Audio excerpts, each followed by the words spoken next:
Chapter 26. At the sign of the Pont du Gard.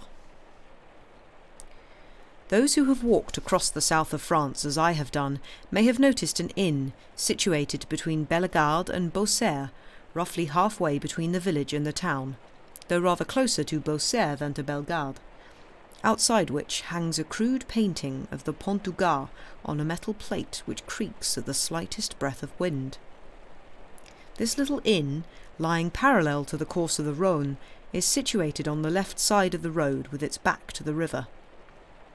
It has what in Languedoc is described as a garden, that is to say that the side opposite the one through which travellers enter overlooks an enclosure in which a few stunted olive trees lurk beside some wild figs, their leaves silvered with dust. Between them, the only vegetables that grow here are some heads of garlic, some peppers and some shallots. Finally, in one corner, like a forgotten sentry, a tall umbrella pine rises in melancholy fashion on its pliable trunk, while its crest, fanned out, blisters under 30 degrees of sunshine. All these trees, large or small, are naturally bent in the direction of the Mistral, one of the three scourges of Provence, the two others, as you may or may not know, being the River Durance and Parliament. Here and there in the surrounding plain, which is like a great lake of dust, stand a few stalks of wheat that the farmers hereabouts must surely grow out of mere curiosity. There is a cicada perched on every one of these stalks, which pursues any traveller who has strayed into this wilderness with its high-pitched, monotonous call. For perhaps the last 7 or 8 years, this little inn had been kept by a man and woman whose only staff were a chambermaid called Trinette and a stable-boy answering to the name of Paco. In fact, these 2 assistants had amply sufficed for the task, since a canal between the Beaucaire and Aigues-Mortes had ensured the victory of water over road haulage, and barges had taken the place of the stagecoach. As if to torment still further the unfortunate innkeeper, who was ruined by it, the canal ran between the Rhône, which supplied it with water, and the road, which it drained of traffic, only some 100 yards from the inn in which we have just briefly but accurately described. The innkeeper was a man of 40 to 45, tall, dry, nervous, a typical southerner with his deep-set shining eyes, his hooked nose, and his teeth as white as those of some beast of prey.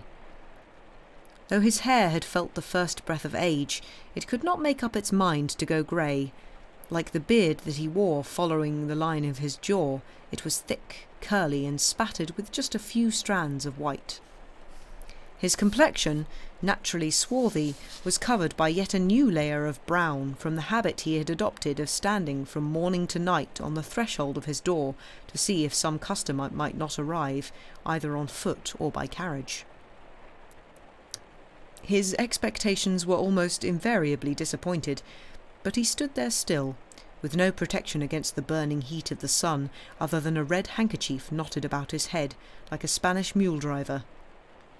This man was our old acquaintance, Gaspard Caderousse. His wife, in contrast, whose maiden name had been Madeleine Radel, was pale, thin, and sickly. She came from the region around Arles and had preserved some traces of the traditional beauty of the woman of that area, while seeing her features slowly deteriorate, ravaged by one of those persistent fevers which are so common among the peoples who live near the ponds of Aigues-Mortes and the swamps of the Camargue. In consequence, she spent most of her time seated, shivering, in her room on the first floor, either stretched out in an armchair or leaning against her bed, while her husband kept his customary watch at the door. He was all the more happy to spend his time there, since whenever he found himself in the same room as his better, or certainly bitter, half, she would harass him with unending lamentations on her fate, to which her husband would normally only respond with these philosophical words, "Quiet, la Carconte, it is God's will." The nickname derived from the fact that Madeleine Radel had been born in the village of La Carconte, between Salon and Lamsec. So, in accordance with local custom, by which people are almost always given a nickname in place of their names, her husband had substituted this for Madeleine, which was probably too soft and pleasant-sounding for his rough tongue.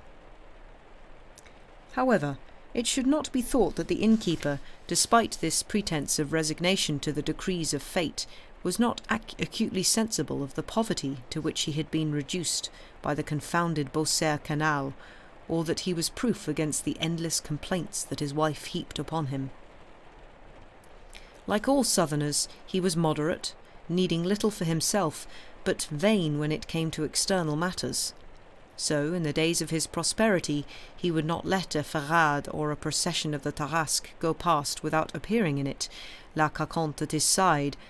He would be dressed in the picturesque costume of a man from the Midi, somewhere between Catalan and Andalusian dress, while she would have on the delightful attire of the woman of Arles, suggestive of Greece and Arabia. Little by little, however, watch chains, necklaces, gaudy belts, embroidered blouses, velvet jackets, elegantly trimmed stockings, multicoloured gaiters and silver-buckled shoes had vanished, until Gaspard Caderousse could no longer appear in his former splendour.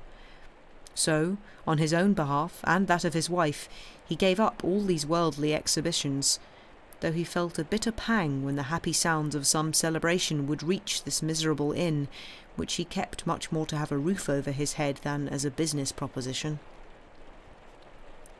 As was his custom, Caderousse had spent part of the morning standing at the door, turning his sad eyes from a little bare patch of grass where some hens were pecking, to each end of the empty road which extended southwards in one direction, northwards in the other. Suddenly his wife's sour voice called him away from his post. He went inside, grumbling, and up to the first floor, while leaving the door wide open as if to persuade travellers not to forget him as they went by. When Caderousse turned back into the house, the main road down which, as we said, he had been looking, was as empty and lonely as a desert under the midday sun. White and endless, it ran between two lines of slender trees, and it was quite reasonable to suppose that no traveller who was free to choose any other hour of the day would wish to venture into this awful Sahara. However, if he had remained at his post, Caderousse would have seen, defying probability, a horse and rider approaching from Bellegarde with that frank and friendly manner which suggests the best possible understanding between the horseman and his mount. The horse was a gelding which ambled pleasantly along. On its back was a priest, dressed in black and wearing a three-cornered hat, despite the blistering heat of the sun which was now at its zenith. The pair proceeded at a very sensible trot. When they reached the door, they stopped. It would have been difficult to decide whether it was the horse that stopped the man or the man who stopped the horse. In any event, the rider dismounted, and, leading the horse by its bridle, attached it to the knob of a dilapidated shutter that was hanging by a single hinge. The priest then went across to the door, wiping his dripping brow with a red cotton handkerchief, and knocked 3 times with the iron tip of his cane. A large black dog immediately got up and took a few steps forward, barking and baring its sharp white teeth. This show of hostility only demonstrated how unused it was to receiving company. At once, the wooden stairway running along the wall shook with a heavy tread. The landlord of the mean lodging-house at whose door the priest was standing was coming down, bent over and walking backwards. "Here I am," Caderousse said in astonishment. "Here I am. Be quiet, Margottin. Don't worry, monsieur. He barks, but he doesn't bite. Would you like some wine? How hot it is. It's a right little strumpet of a day. Oh, I beg your pardon," he said when he saw what kind of traveller this was. I didn't know whom I had the honour to serve. What can I get you? What would you like, monsieur l'abbé? I am at your command." The priest looked at the man for 2 or 3 seconds with unusual concentration, even appearing to want to draw the innkeeper's attention to himself. Then, since the other's face expressed nothing but surprise at not having an answer to his question, the newcomer decided it was time to put an end to the delay and said, with a very heavy Italian accent, "Aren't you Monsieur Caderousse?" "Yes, sir. the innkeeper said, perhaps even more surprised by the question than he had been by the silence which preceded it. "I am indeed. Gaspard Caderousse, at your service." "Gaspard Caderousse. Yes, I think that is the name. Did you once live in the Allée des Mélins on the 4th floor?" "That is correct." "Where you exercised the profession of tailor?" "Yes, but the profession went downhill. It's so hot in that damned Marseille that I honestly believe in the end people there won't dress at all. But talking of heat, wouldn't you like to take some refreshment, Monsieur l'Abbé?" "Certainly. Bring me a bottle of your best wine. Then we can carry on the conversation where we left off, if you would be so good." "However you like, Monsieur l'Abbé," said Caderousse, and not wishing to miss this opportunity of selling one of the last bottles of Cahors wine that remained to him, he hastened to lift a trap-door in the boards of this same ground-floor room which served as both dining-room and kitchen. When he reappeared 5 minutes later, he found the abbé sitting on a stool with his elbow on a long table, while Margotin's scrawny neck rested on his thigh, and the dog was looking at him with a languid eye, apparently having made his peace with this unusual traveller when he understood that, contrary to custom, he was going to partake of refreshment. "Are you alone?" the abbé asked his host, who put a bottle and glass in front of him. "Oh, my God, yes, or almost, Monsieur l'Abbé. I have my wife, who can't help me at all, because she's always ill, poor carconte." "Ah, you are married," the priest said with some interest, looking around as if assessing the meagre value of the couple's poor furniture. "You are thinking that I'm not rich, eh, Monsieur l'Abbé?" Caderousse said with a sigh. "What do you expect? It is not enough to be honest to prosper in this world."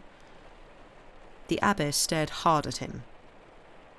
"Yes, honest. That I can boast of, monsieur," the innkeeper said, returning his stare with one hand on his heart and nodding his head. "And nowadays not everyone can say as much." "So much the better if what you boast of is true," said the abbé, "because I am convinced that, sooner or later, a righteous man is rewarded and a wicked one punished." "You are a man of the cloth, Monsieur l'Abbé," said Caderousse with a bitter look, "and it's your job to say that, but everyone is free to disbelieve what you claim." "You are wrong to say that, monsieur," said the abbé, "for I myself may well be, in your own case, the proof of what I am saying." "How do you mean?" asked Caderousse in astonishment.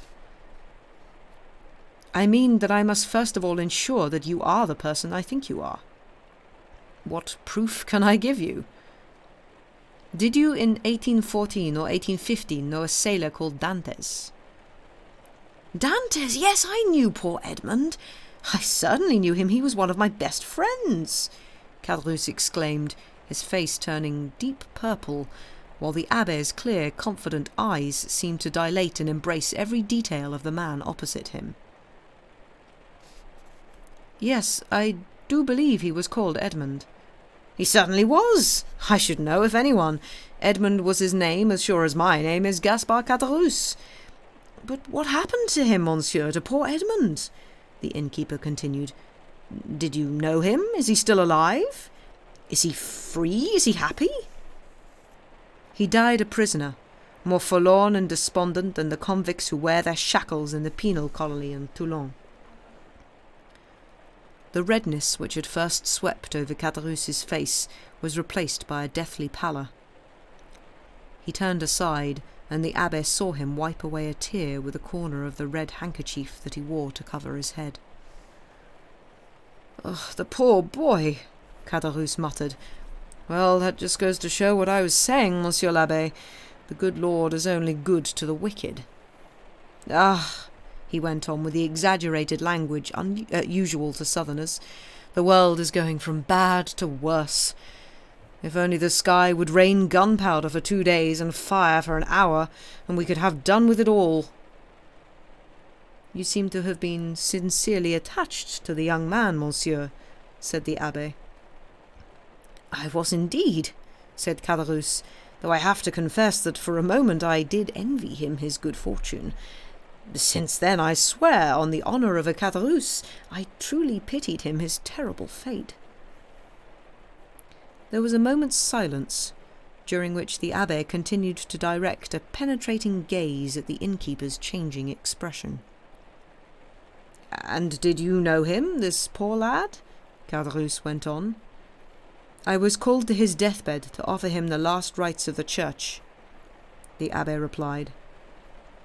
"And how did he die?" Caderousse asked in a barely audible voice. "Of prison itself. How else do you die in prison when you are 30 years old?"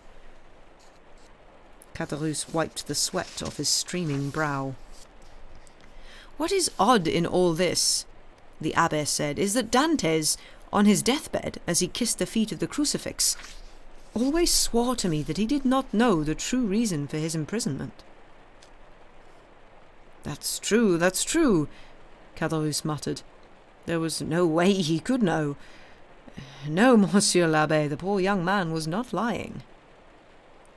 "And it was for that reason that he asked me to find out the truth about this misfortune, on which he was himself unable to shed any light, and to rehabilitate his name if it had been blackened in any way." The abbé's gaze became increasingly fixed on the almost grim look that spread over Caderousse's face.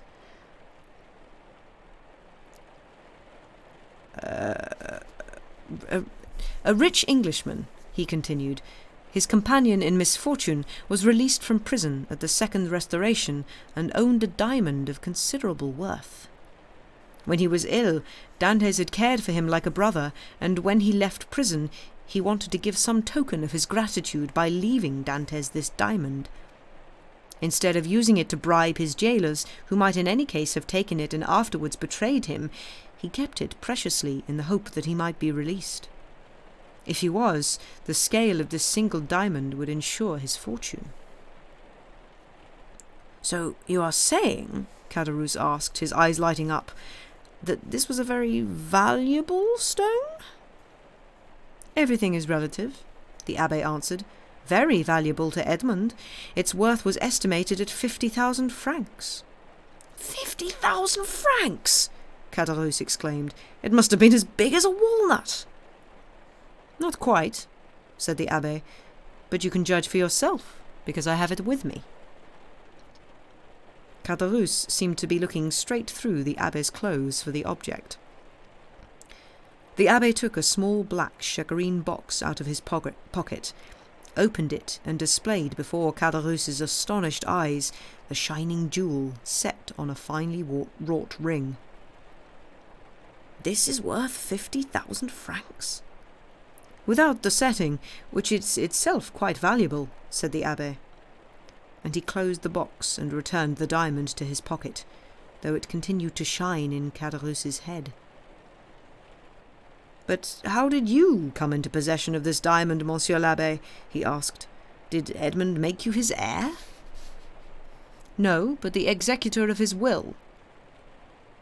"I had 3 good friends and a fiancée," he told me. "I am sure that all 4 of them must feel my loss bitterly. One of these good friends was called Caderousse." Caderousse shuddered.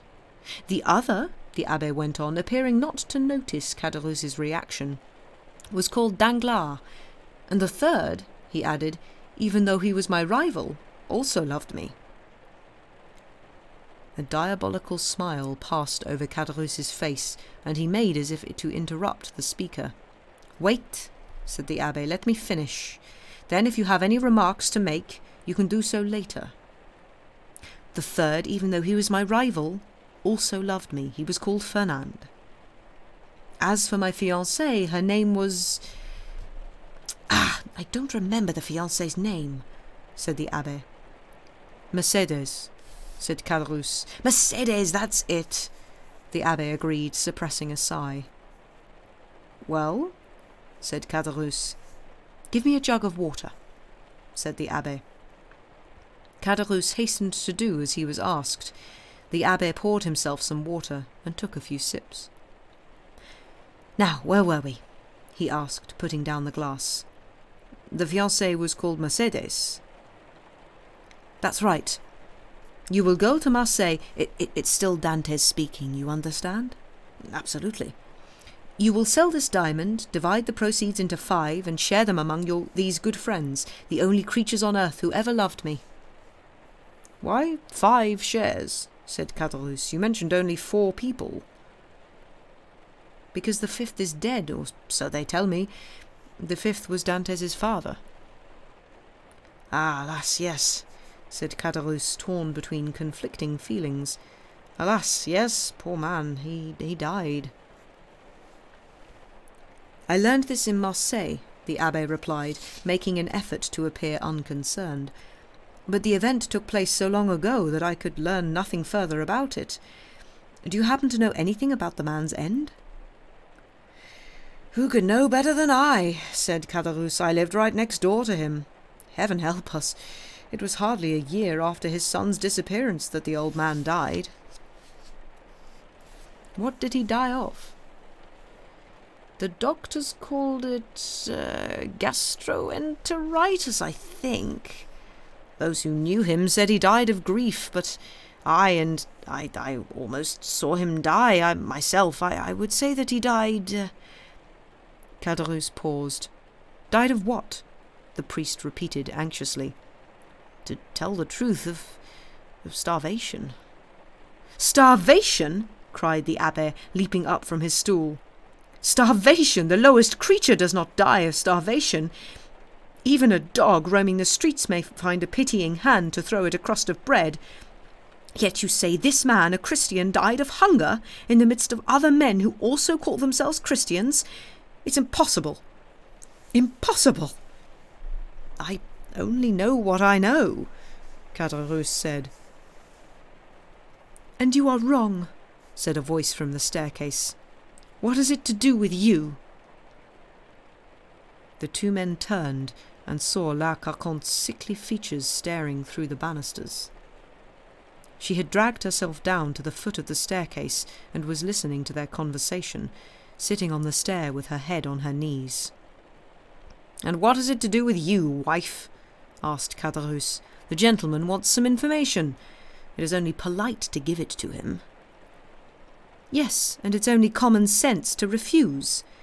Who says what his purpose is in making you talk, you idiot? An excellent purpose, madame, I promise you, said the abbé. Your husband has nothing to fear, as long as he answers me frankly. Ha! Nothing to fear. They always start with fine promises, then afterwards tell you that you have nothing to fear, then off they go without keeping their word, and one fine morning misfortune comes to poor people without them knowing where it comes from. Have no fear, my good woman. No misfortune will come to you from me, I guarantee it. La Carconte muttered a few inaudible words, let her head fall back on her knees, and continued to shiver feverishly, leaving her husband free to continue the conversation, but seated in such a way that she would not miss a word. Meanwhile the abbé had taken a few more sips of water and recovered his composure. But, he went on, was this poor old man so totally abandoned by everyone that he could die in such a manner?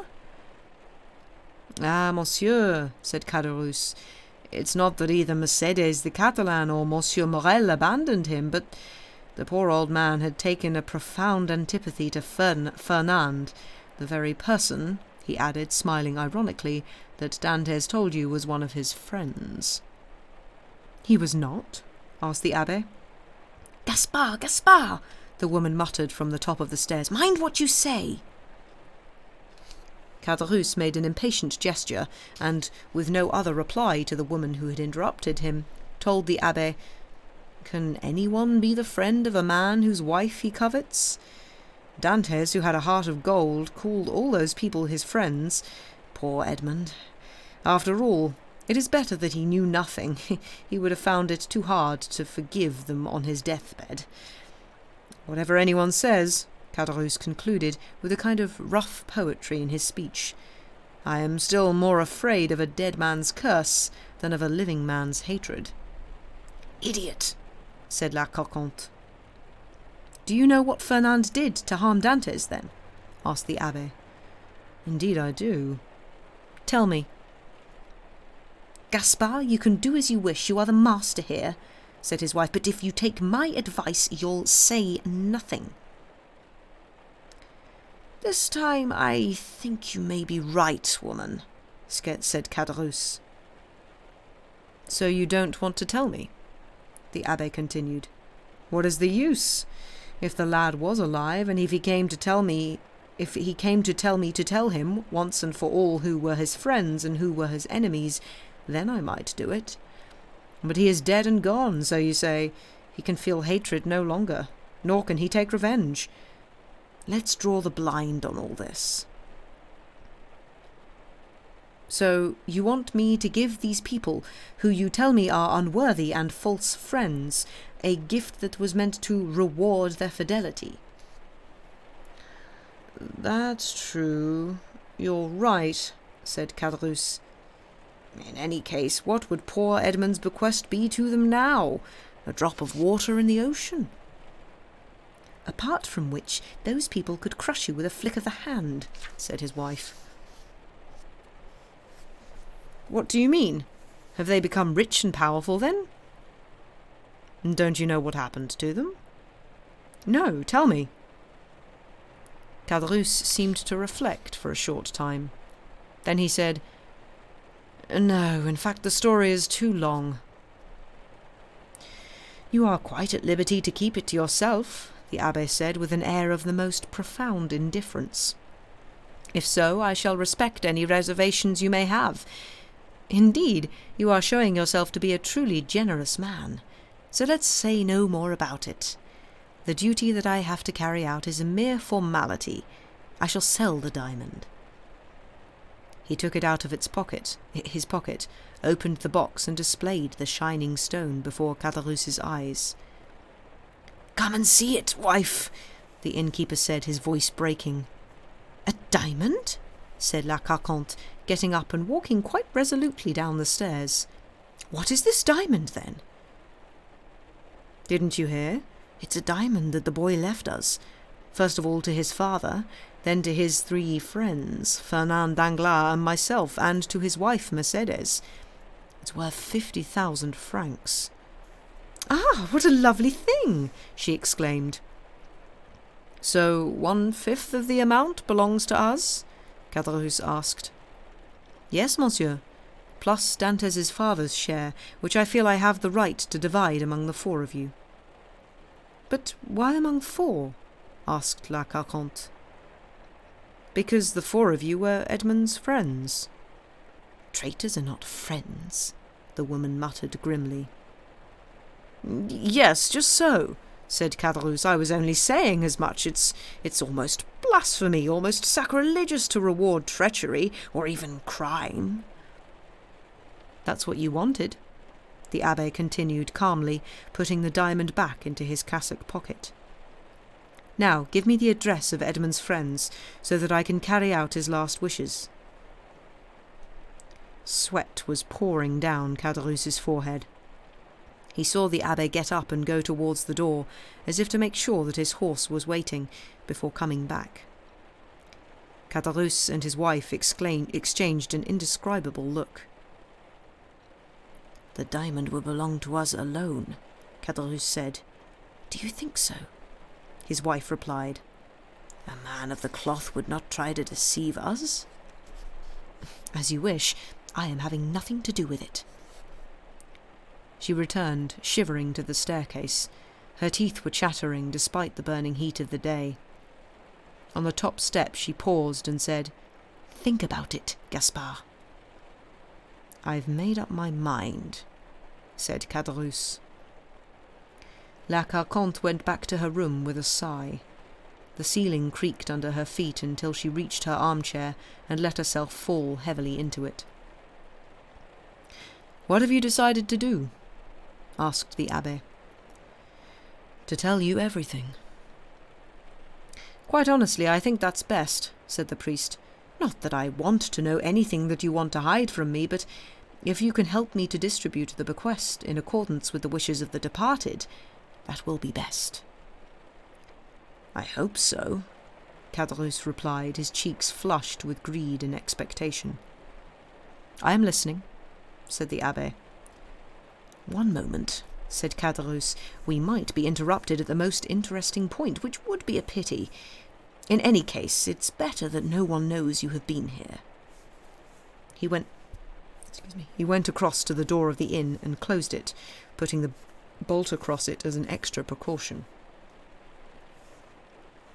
Meanwhile, the abbé had chosen a place from which he could listen in comfort. He was sitting in a corner, in such a way as to be in shadow, while the light fell full on the face of whoever was opposite him. His head bowed, his hands folded, or rather clasped together, he prepared to give all his attention to the story. Caderousse drew up at a stool and sat down opposite the abbé. "Remember, I'm not forcing you," said the quavering voice of La Carconte, as if she had observed the setting of this scene through the floor of the room above. "Agreed, agreed," said Caderousse. "Say no more about it. I take full responsibility." And he began his tale.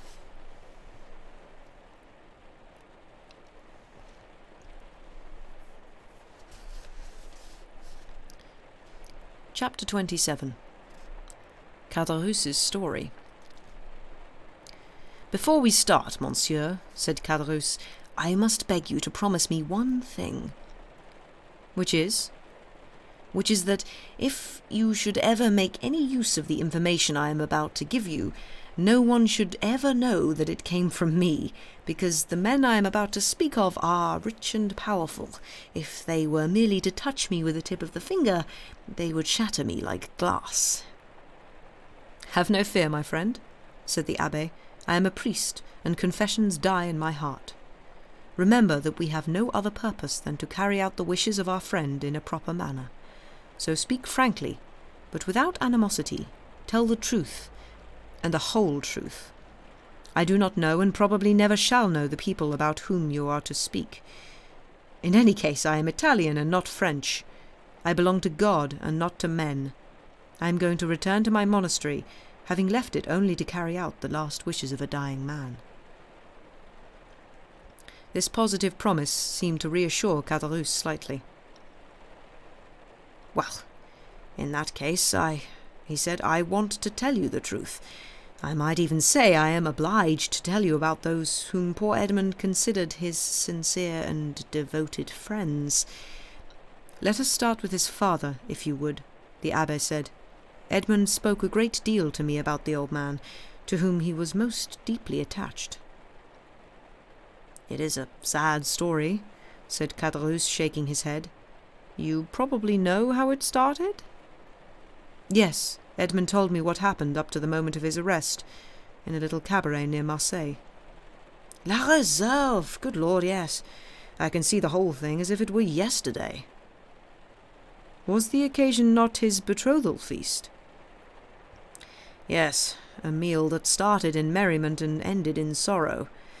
A police commissioner came in, followed by 4 soldiers, and Dantès was arrested." "From this point onwards I know nothing," said the priest. Dantès himself only knew whatever concerned him directly, because he never again saw any of the 5 people I mentioned to you, or heard any news of them. "Well, once Dantès had been taken into custody, Monsieur Morel went to discover what had happened to him, and the news was not good. The old man went back home alone, wept as he folded up his best suit, spent the rest of the day pacing backwards and forwards in his room, and did not go to bed that night. I was living directly below, and I could hear him walking around from dusk till dawn. I must tell you that I did not sleep either, because the poor father's grief was so painful to me that each of his steps crashed against my heart as if he had really stamped his foot on my chest. The next day Mercédès came to Marseille to beg Monsieur de Villefort's protection. She obtained nothing from him, but at the same time she went to see the old man. When she found him so sad and depressed, and learned that he had not been to bed that night or eaten since the day before, she wanted him to go with her so that she could take care of him, but the old man would never agree to it.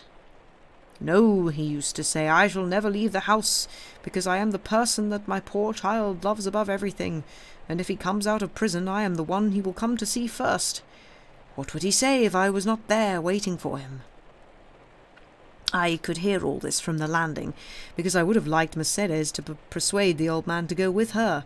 I could not get a moment's rest with his footsteps resounding day after day above my head. But did you not go up to console the old man yourself? The priest asked. Monsieur, said Caderousse, you can only console those who wish to be consoled, and he didn't. In any case, I don't know why, but it seemed to me that he felt some disgust at the sight of me. Even so, one night when I could hear him sobbing, I could bear it no longer, so I went up. When I reached the door, he had stopped sobbing and was praying. I can't tell you, monsieur, what eloquent words and what heart-rending pleas he found for his prayer. It was more than piety, it was more than grief. I'm no pious hypocrite myself, and I don't like the Jesuits, and that day I thought, it's as well after all that I am alone and the good Lord never gave me any children, because if I was a father and I felt the same sorrow as that poor old man, I wouldn't be able to find all the words that he had for the good Lord, either in my memory or in my heart, so I would go straight away and throw myself into the sea, so to avoid suffering any longer. Unhappy father, the priest muttered. Day by day, he lived more alone and more isolated. Often Monsieur Morel and Mercedes came to see him. But his door was shut, and even though I was quite sure he was at home, he would not answer. One day, when, exceptionally, he had invited Mercedes in, and the poor girl, who was in despair herself, was trying to comfort him, he told her, "Believe me, my dear, he's dead. Instead of us waiting for him, he is waiting for us. I am happy to think that, being older than you, I shall be the first to see him again." However good-hearted one is, you understand, one eventually stops seeing people who depress you. So in the end, old Dantes was all alone. From time to time, from then on, I would see only strangers going up to his room, then coming down again with some packet under their coats. I soon guessed what the packets were. He was gradually selling everything he had in order to stay alive. Finally, he came to the end of his miserable possessions. He owed 3 lots of rent, and the landlord threatened to evict him. He begged for another week, which he was allowed.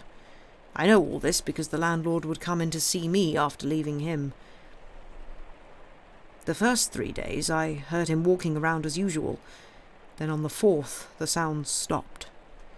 I ventured to go up. The door was locked, but through the keyhole I could see him, looking so pale and haggard that I thought he must really be ill, so I sent for Monsieur Morel and went to see Mercedes. They both hurried round. Monsieur Morel brought a doctor who diagnosed gastroenteritis and prescribed a diet. I was there, monsieur, and I shall never forget the old man's smile when he heard that prescription. From then on, he opened his door. He had an excuse for not eating, since the doctor had put him on a diet. The abbé gave a sort of groan. "You are interested in this story, I think, monsieur?" said Caderousse. "Yes," the abbé replied. "It is touching." Mercedes came back. She found him so changed that once more she wanted to take him to her home.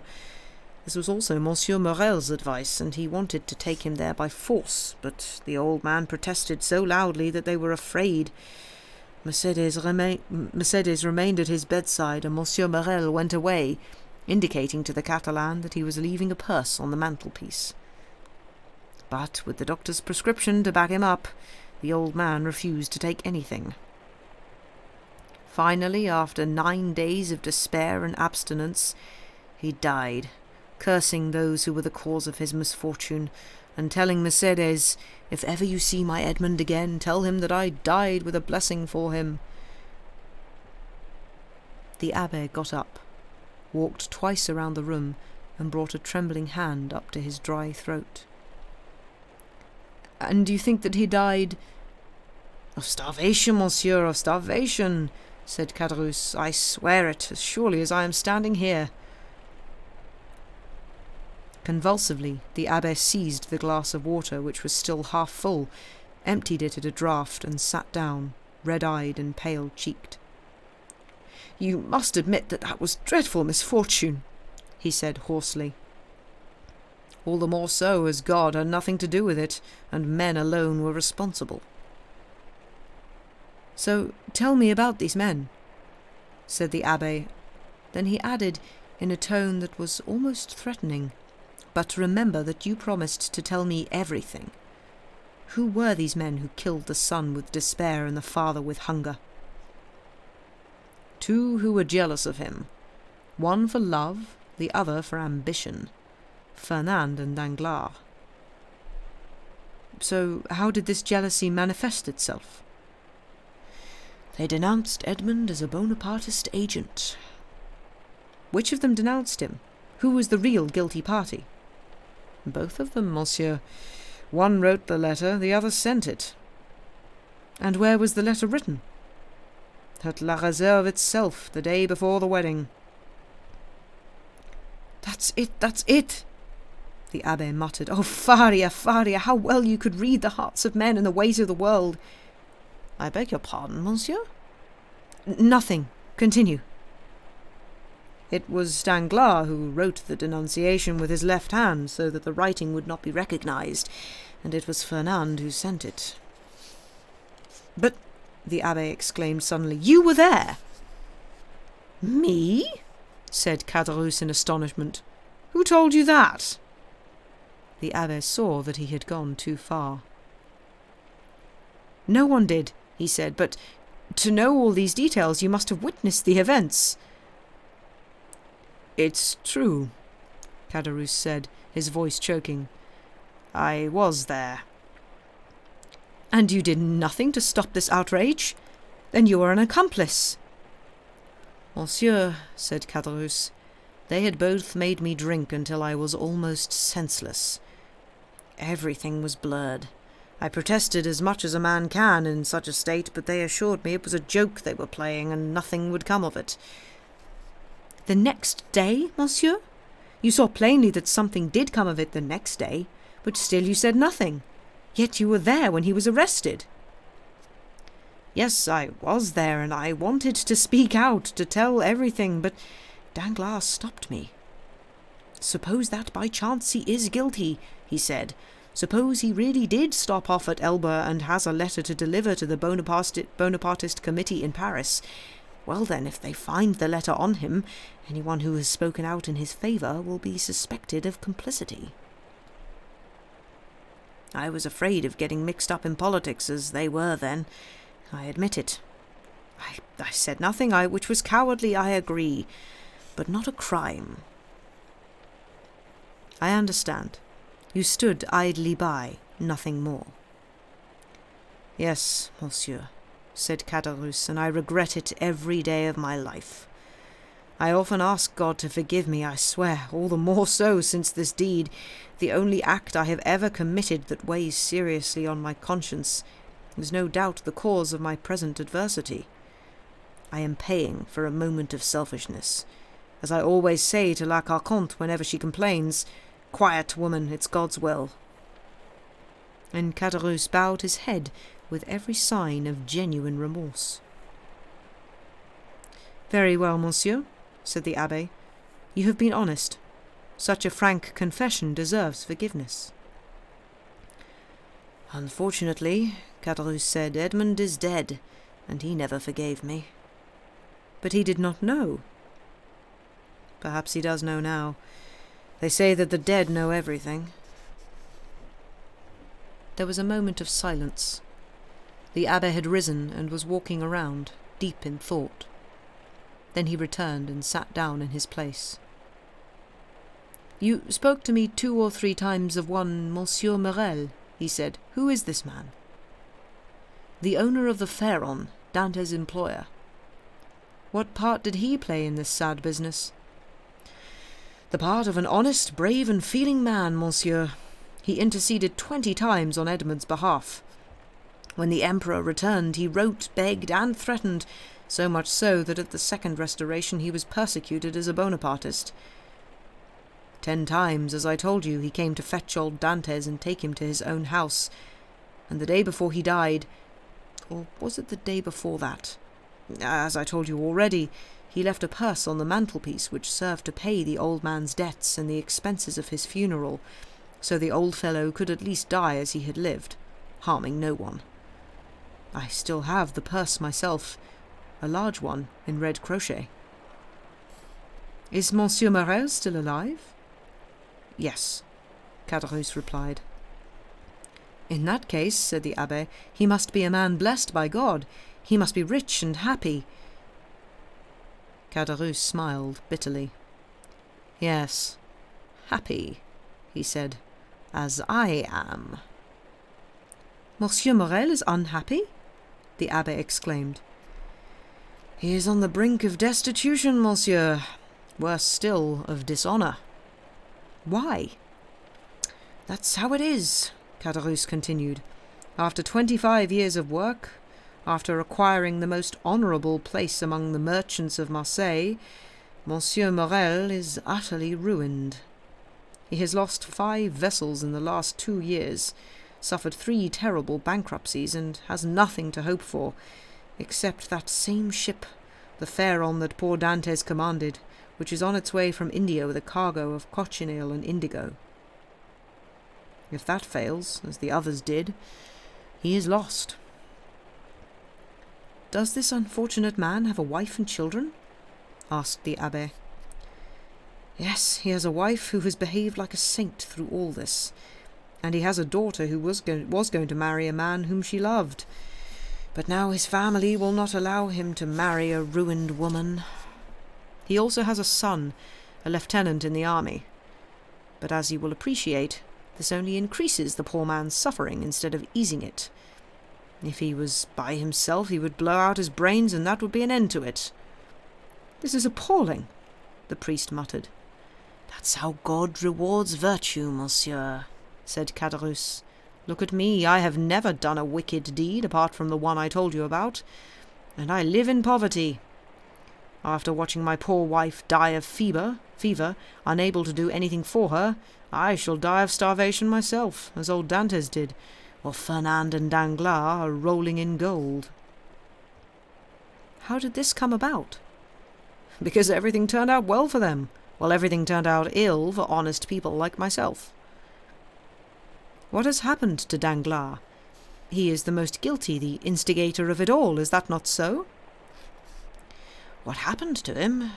He left Marseille, and on Monsieur Morel's recommendation, because Morel knew nothing of his crime, he went as accounts clerk to a Spanish banker.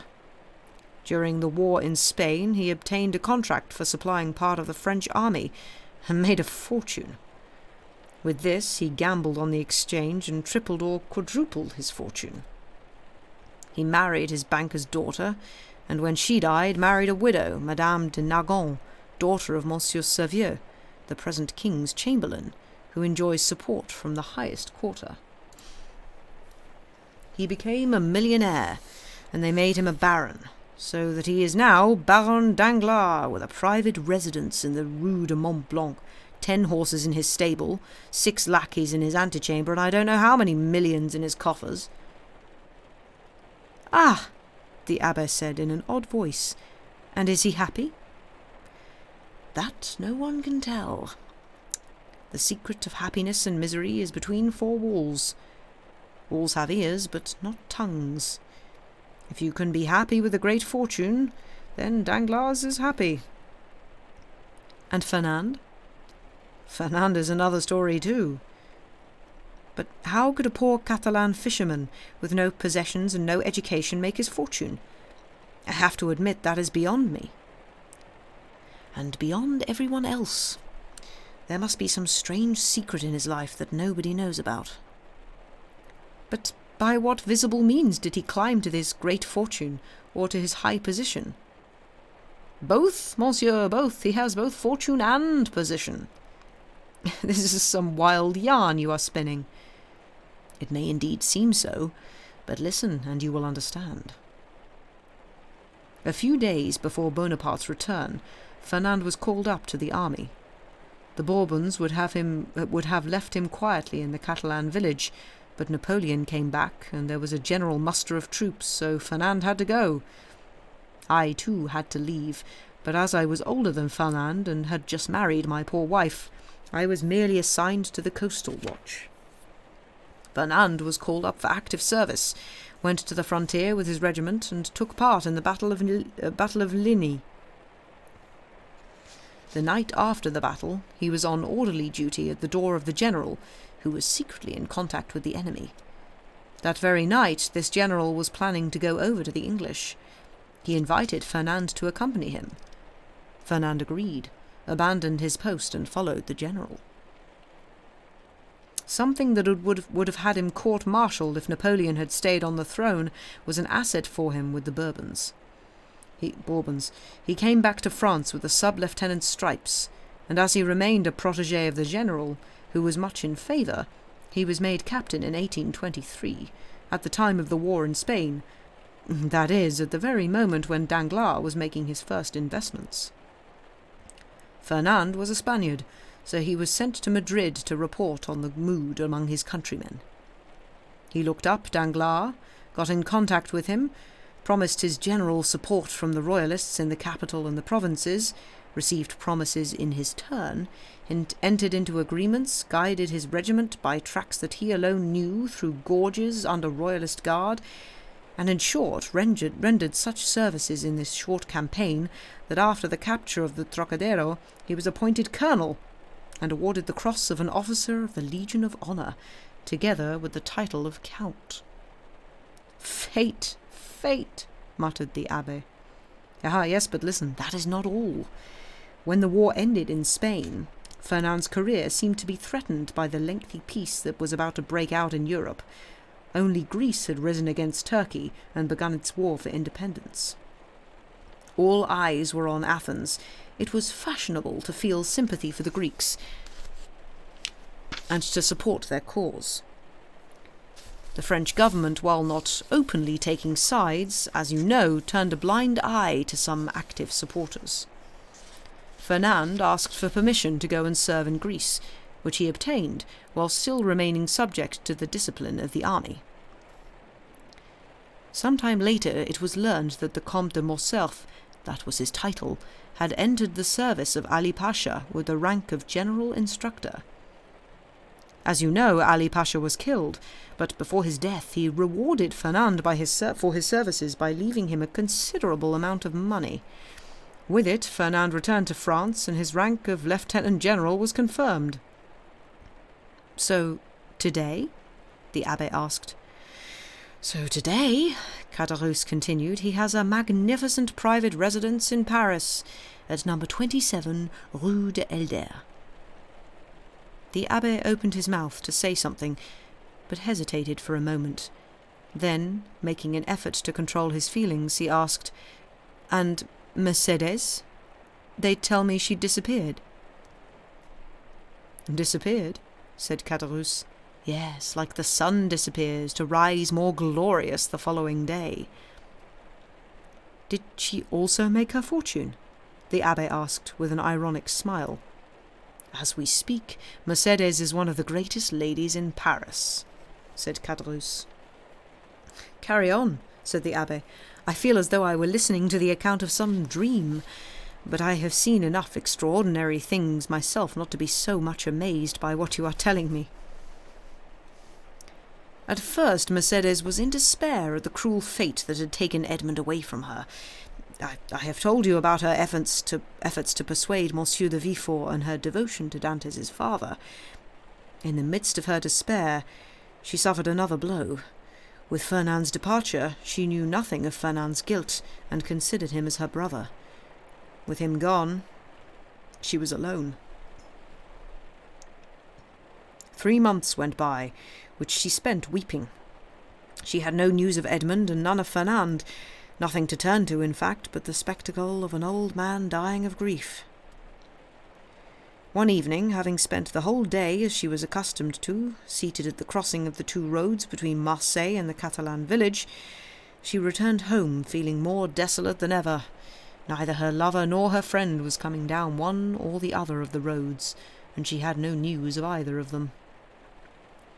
Suddenly she thought she heard a familiar footstep. She turned around anxiously.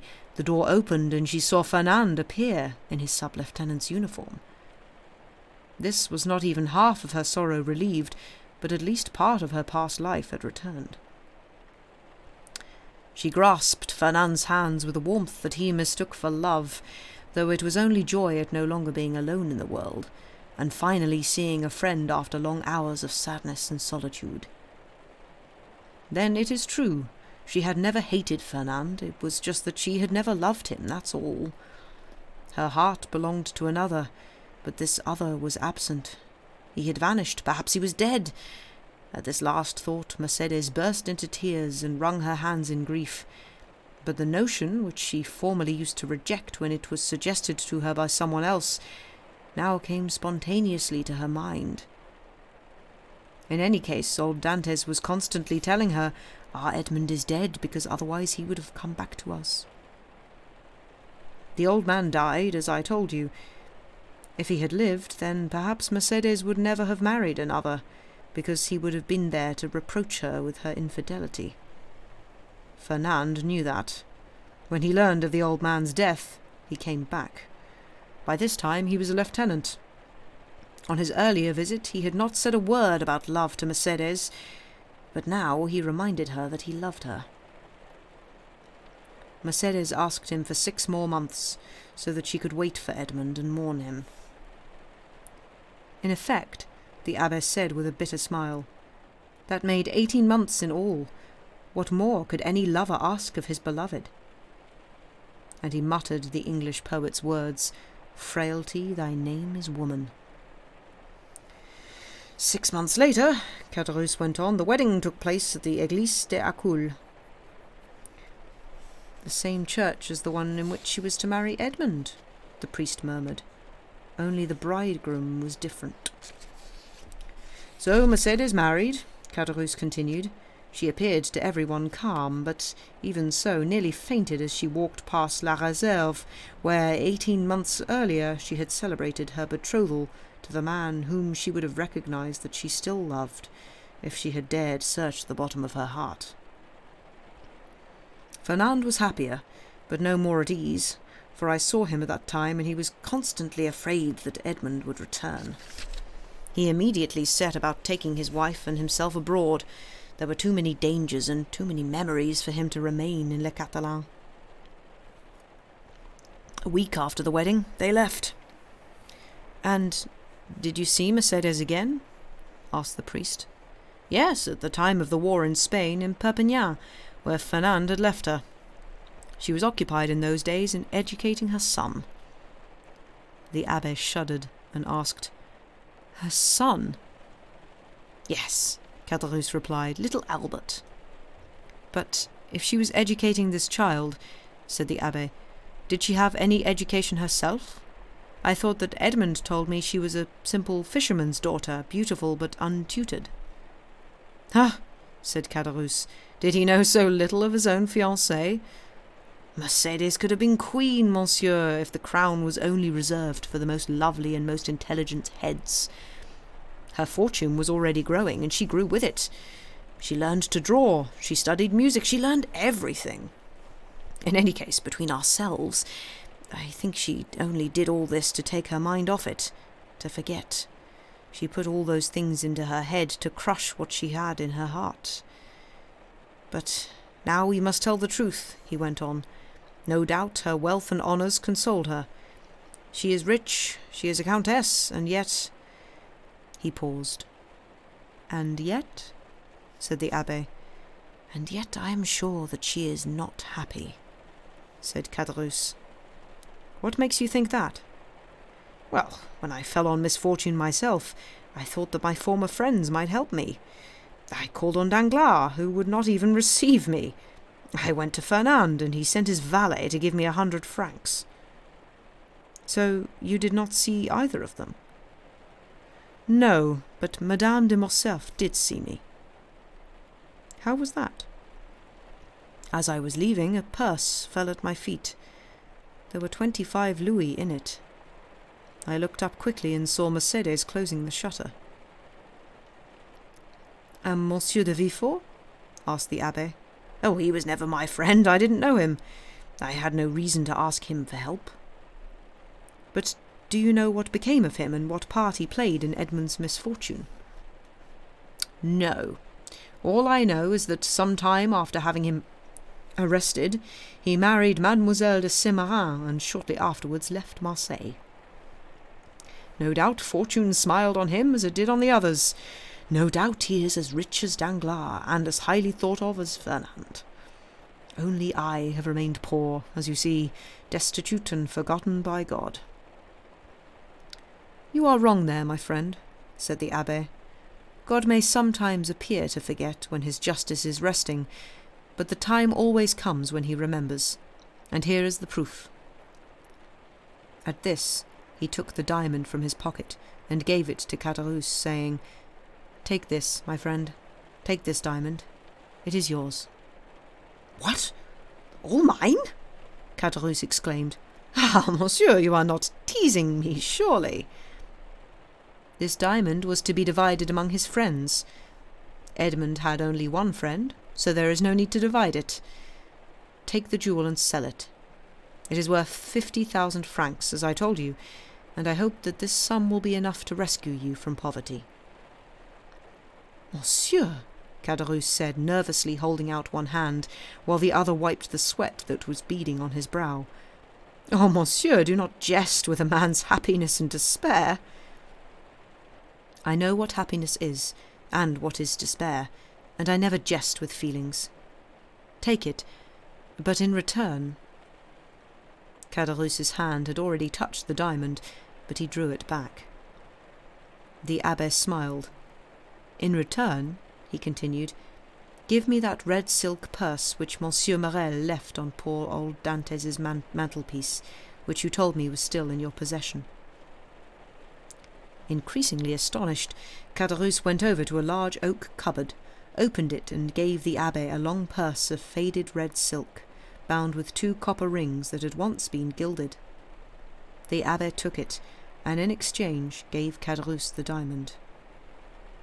"You are a man of God, monsieur," cried Caderousse, "because no one knew that Edmund had given you this diamond, and you could have kept it." "Yes, indeed," the abbé murmured to himself, "and likely enough that is what you would have done yourself." He got up and took his hat and gloves. "Everything that you told me is quite true, isn't it? I can believe every word?" "Look here, monsieur l'abbé," said Caderousse. "Here in the corner of this wall is a crucifix of consecrated wood. Here on this sideboard is my wife's New Testament. Open it, and I will swear to you on it, with my hand extended towards the crucifix. I will swear by my immortal soul, by my Christian faith, that I have told you everything just as it was, and as the recording angel will whisper it into God's ear on the day of judgment." "Very good," said the abbé, convinced by his tone that Caderousse was telling the truth. "Very good. Let the money benefit you. Farewell. I am going to withdraw far from the haunts of men who do so much ill to one another." Escaping with difficulty from Caderousse's expressions of thanks, he went over and himself drew back the bolt on the door, went out, remounted his horse, waved for the last time to the innkeeper, who was pouring out incoherent farewells, and set off in the direction from which he had come. When Caderousse turned around, he found La Carconte behind him, paler and more unsteady than ever. "Is it true what I heard?" she asked. "What, that he has given us the diamond for ourselves alone?" said Caderousse, almost mad with joy. "Yes. Nothing could be truer. Here it is." The woman looked at it for a moment, then muttered, "Suppose it is a fake?" Caderousse went pale and swayed on his feet. A fake?" he mumbled. "A fake? Why would this man give me a fake diamond?" "To learn your secrets without paying for them, idiot." For a time, Caderousse was stunned by the awfulness of this possibility. Then he said, "Ah, well, we shall soon know," and he took his hat and placed it on the red handkerchief knotted around his head. "How?" "The fair is at Beaucaire. There are jewellers from Paris there. I'll show them the diamond. Look after the house, woman. I'll be back in 2 hours." And he ran out of the house, taking the opposite road from the one down which the stranger had just ridden. 50,000 francs, murmured La Carconte when she was alone. That is a lot of money. But it's not a fortune. And I think there shall be where we will take a break. Gosh, I wonder who the abbé could possibly be. I wonder how the abbé knew various facts that he should not have known. Also, I realised that lots of talking from Caderousse meant that I had accidentally slipped into the slight Roger Allen voice. But yes. Right, let us take a break. Everybody go do the things and stuff, and we will see you back in about 5 minutes. Goodbye for now.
Hello, and we're back.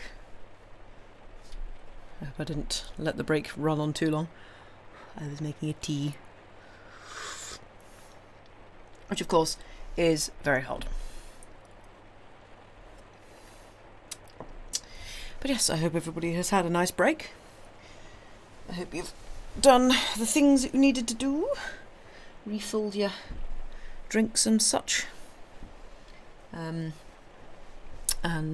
yeah. And are ready for more ripping yarns. Oh, you can't say that. That's not fair. You're not allowed... No. I don't have any hot cross buns or pistachio spread. I can't do either of those things. And now I am sad.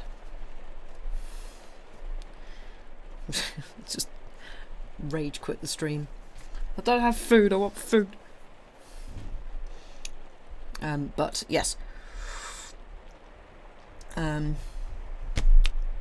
will probably end maybe in an hour or something like that. We'll see how we go with chapters and things. But yes, I hope everybody is doing well. Oh god, the pages in the middle of this are absolutely just going to catapult themselves out at some point. Stay there. Thank you.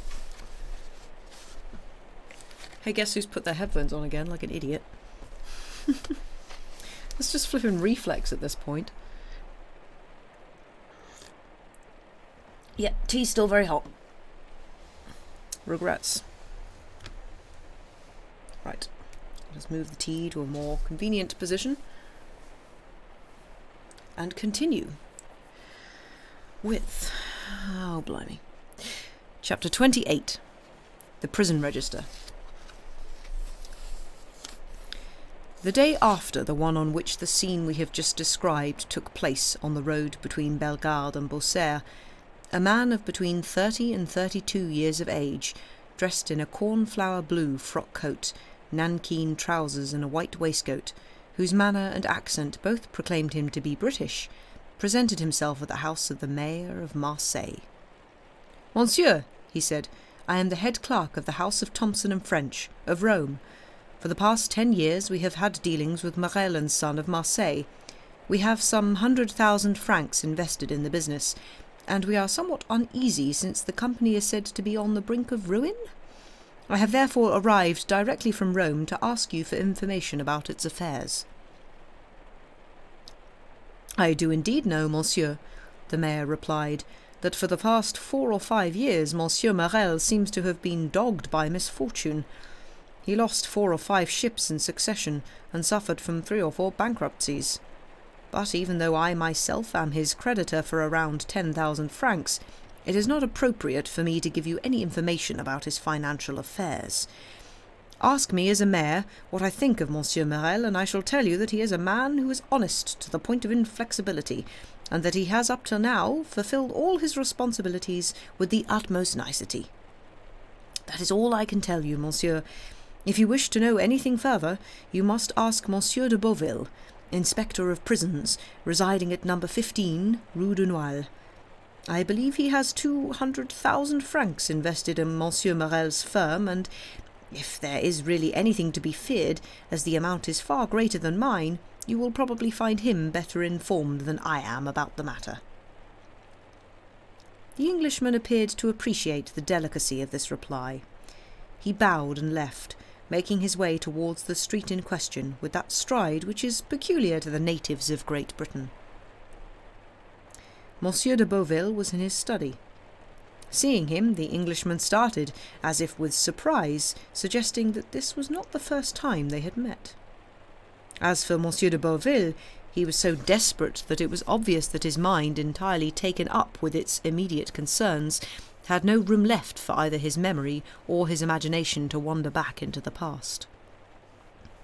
The Englishman, with the phlegm characteristic of his race, asked him more or less the same question and in the same terms as he had just put to the Mayor of Marseille.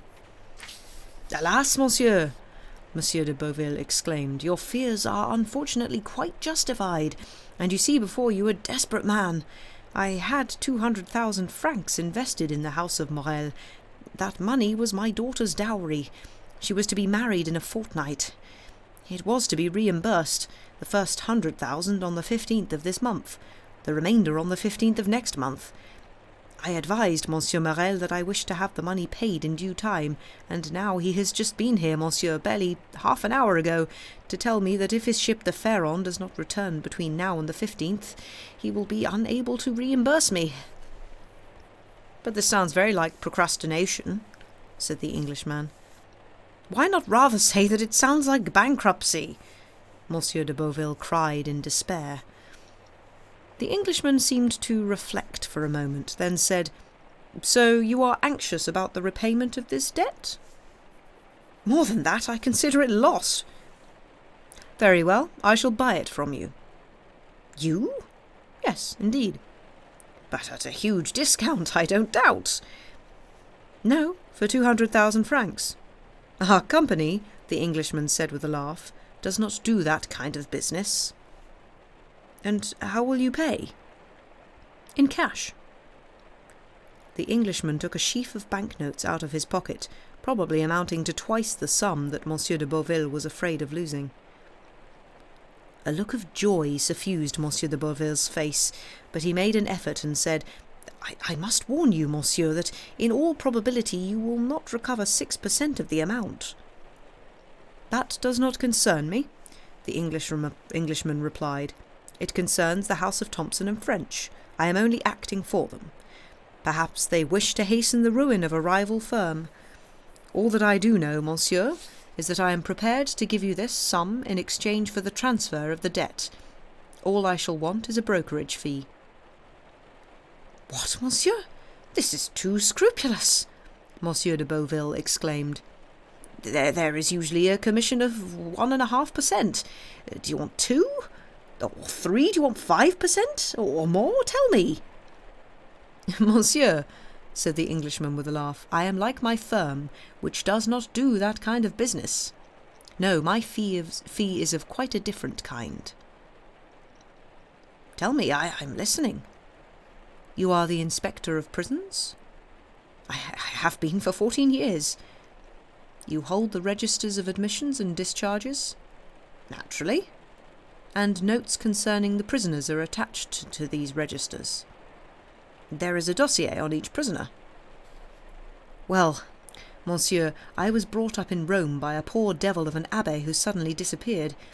I later learned that he was held in the Château d'If. I should like to have some information about his death." "What was his name?"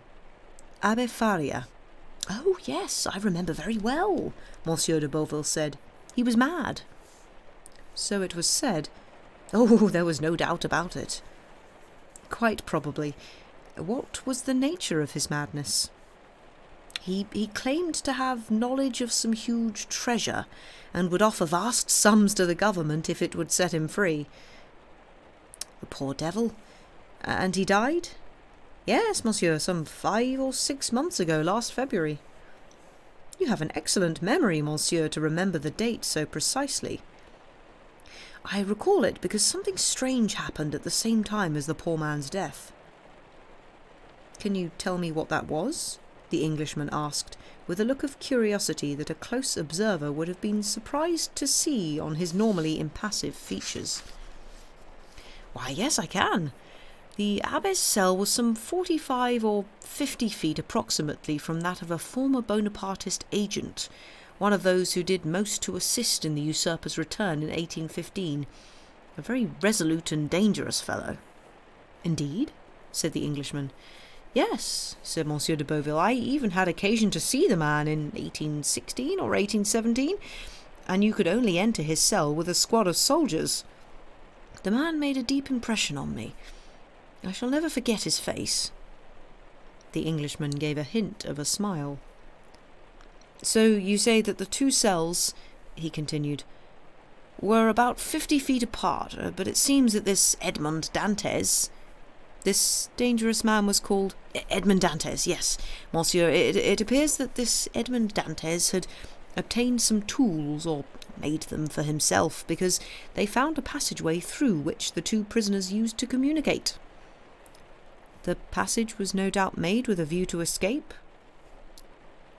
Precisely, but unfortunately for the prisoners, Abbe Faria had a seizure and died. I understand. That must have put an end to the plans for escape. As far as the dead man was concerned, yes, Monsieur de Beauville replied, but not for the one who was left alive. On the contrary, this Dantès saw the means to hasten his escape. No doubt he thought that prisoners who die in the Château d'If are buried in an ordinary cemetery. He moved the dead man into his own cell, took his place in the shroud into which he had been sewn, and waited for the body to be buried. That was a risky plan, arguing some courage, the Englishman said. As I told you, monsieur, he was a very dangerous fellow, but fortunately he himself relieved the government of any fears it may have had on his account. How was that? What, you don't understand? No. The Château d'If has no cemetery. The dead are simply thrown into the sea after a 36-pound cannonball has been tied to their legs.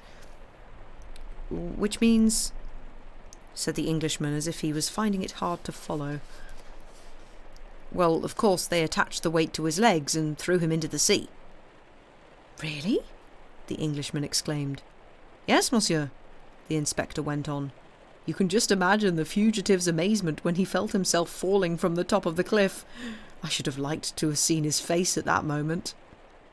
It would have been difficult. No matter, said Monsieur de Beauville, in much better humour now that he was certain of recovering his 200,000 francs. No matter, I can still imagine it. And he burst out laughing. So can I, said the Englishman, starting to laugh in his turn, but in the way that the English laugh through clenched teeth. I suppose that means, he went on, being the first to regain his composure, that he was drowned. Yes, well and truly. With the result that the prison governor got rid of the maniac and the madman simultaneously. Just as you say. I imagine some sort of report was drawn up about it. Yes, certainly, a death certificate. You understand, Dante's relatives, if he has any, might wish to know for certain whether he was alive or dead. And now they can rest assured if they have anything to inherit from him. He is definitely dead. Oh, heavens, yes, no doubt about it. They will have a certificate whenever they want. So be it, said the Englishman, but to return to the registers. Oh, indeed, this story distracted us. Forgive me. For what? For the story? Not at all. It intrigued me. It is intriguing. So, monsieur, you want to see everything concerning your poor abbé? He was as mild as a lamb. I should very much like to. Come into my study and I shall show it to you. They both went into Monsieur de Beauville's study, where everything was perfectly in order, each register at its number, each dossier in its box.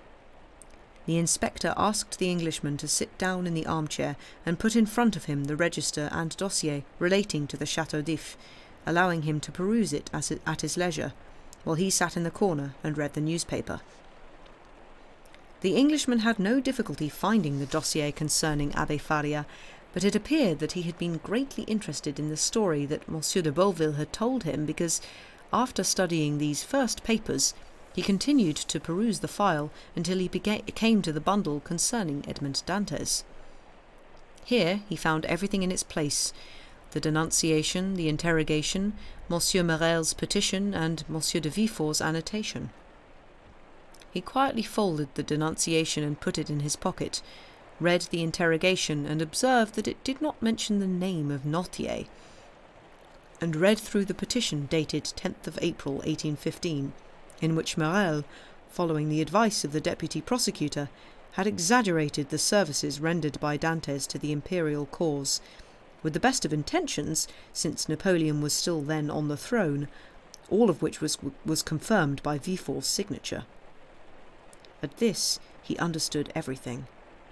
Under the Second Restoration, this petition to Napoleon, which Villefort had kept, became a deadly weapon in the hands of the royal prosecutor.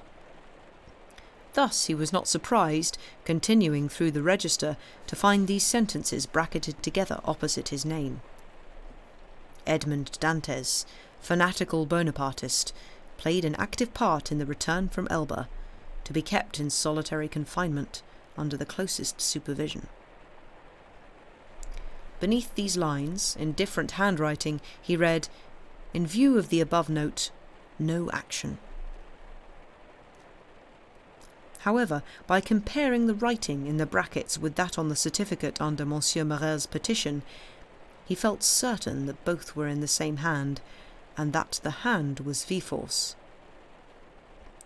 As for the note appended to the note, the Englishman realised that it must have been placed there by an inspector who had taken a passing interest in Dantès' case, but who would have been unable to take any further steps in his favour because of the information that we have just quoted.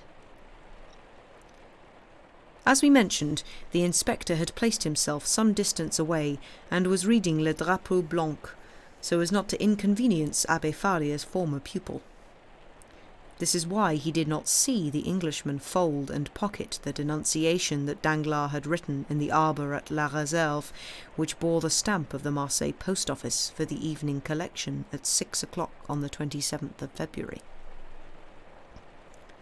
We have to admit, on the other hand, that even if he had seen this, he attached too little importance to this scrap of paper, and too much to his 200,000 francs, to protest at what the Englishman was doing, however improper it might be. "Thank you," the latter said, slamming the register shut. "I have what I need. Now I must keep my side of the bargain. Prepare a transfer of the money you are owed, in which you acknowledge that you have received the full sum, and I shall count it out." He got up so that Monsieur de Beauville could take his place at the desk, where he sat down and proceeded, as quickly and simply as possible, to draw up the necessary paper, while the Englishman was counting the banknotes onto the edge of the filing cabinet. Chapter 29. Morel and Company. Someone who had known the interior of the house of Morel a few years earlier, and who had then returned to Marseille at the period now reached by our narrative, would have found it much changed.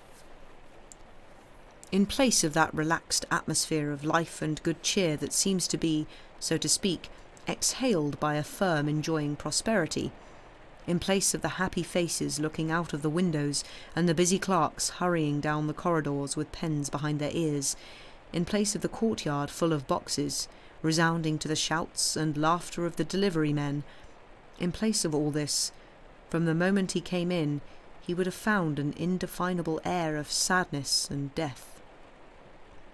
The corridor was empty, the courtyard deserted, and of all the many employees who had once crowded into the offices, only 2 remained.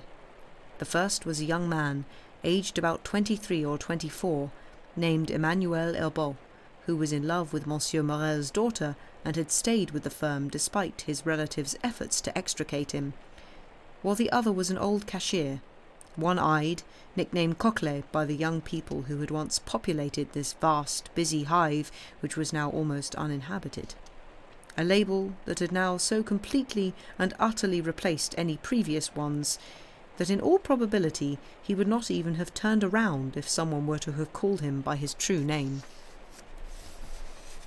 Coquelet had remained in Monsieur Morel's service, and the good man's situation had changed in a rather unusual way.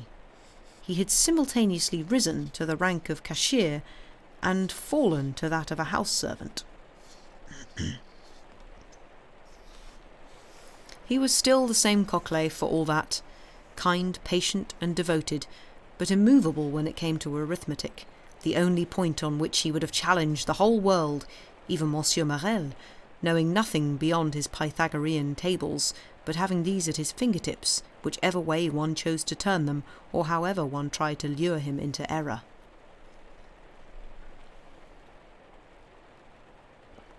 In the midst of the general depression that had settled over the firm of Morel and Son, Coquelet was the only one who had remained impassive.